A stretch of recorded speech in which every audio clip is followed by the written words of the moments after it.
নমস্কার বন্ধুরা, কেমন আছেন সবাই? গ্ল্যাম্পোনমের আরও একটি মিনি ব্লগে আপনাদেরকে স্বাগত জানাচ্ছি।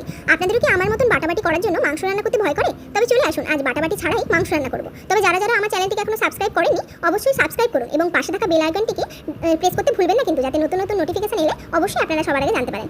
এখানে দেখুন, আমি কড়া বসিয়ে দিয়েছি, কড়াতে তেল গরম করতে বসিয়ে দিয়েছি। তো এখানে আমি আলুগুলোকে আমি আলুকে চৌকো চৌকো করে কেটে নিয়েছিলাম, মাংস যেরকম আলু কাটে, তো সেগুলোকে আমি ভেজে নেব। এবার আপনারা যদি আলুটাকে না খান, ধরুন কেউ থাকেন যারা মাংসে আলু দিতে পছন্দ করেন না, তারা অবশ্যই এখানে আলুটাকে স্কিপ করতে পারেন। তবে আমি চেষ্টা করেছি যাতে আলুটাকে রাখতে, কারণ আমাদের বাড়িতে সবাই আলু খেতে একটু পছন্দ করে। তো দেখুন, এখানে আমি গরম তেলে আলুগুলোকে ছেড়ে দিয়েছি। এবার আস্তে আস্তে ভেজে এগুলোকে তুলে নেব। তো বন্ধুরা, আলুগুলো আমার দেখুন লাল লাল করে ভাজা হয়ে গেছে, এগুলোকে আমি তুলে নিচ্ছি। এবার ওই তেলের মধ্যে, কারণ মাংসের মধ্যে আমি আপনাদেরকে আসছি, আমি কেন তেলটা আর দিচ্ছি না, তো ওই কম তেলের মধ্যেই আমি অল্প করে একটু চিনি দিয়ে দেবো যাতে কালারটা ভালো আসে।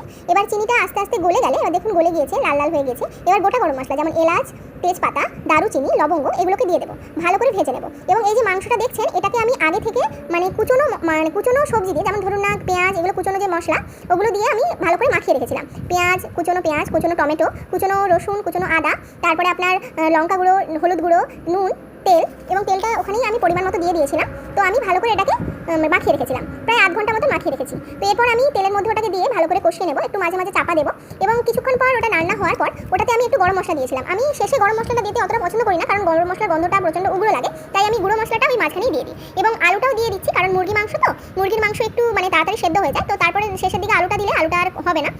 তো দেখুন, মাংসের মধ্যে আপনার তেল ছেড়ে এসেছে, তেলটা ভালো করে মাংসের চারদিকে লেগে গেছে, কষানো হয়ে গেছে। এবার একটু গরম জল করে রেখেছিলাম যে বাটিতে, যে বাটিতে আলুটা রেখেছিলাম ওই বাটিতে ধুয়ে। তো আমার মাংস রান্না পুরো কমপ্লিট। বন্ধুরা, আমার মাংস রান্না পুরো কমপ্লিট হয়ে গেছে। এটাকে আমি ভাত আর কাঁচা লঙ্কা আর পেঁয়াজের সাথে খাবো। তো আমার ভিডিওটি যদি ভালো লাগে অবশ্যই চ্যানেলটিকে লাইক এবং সাবস্ক্রাইব করুন। Thank you.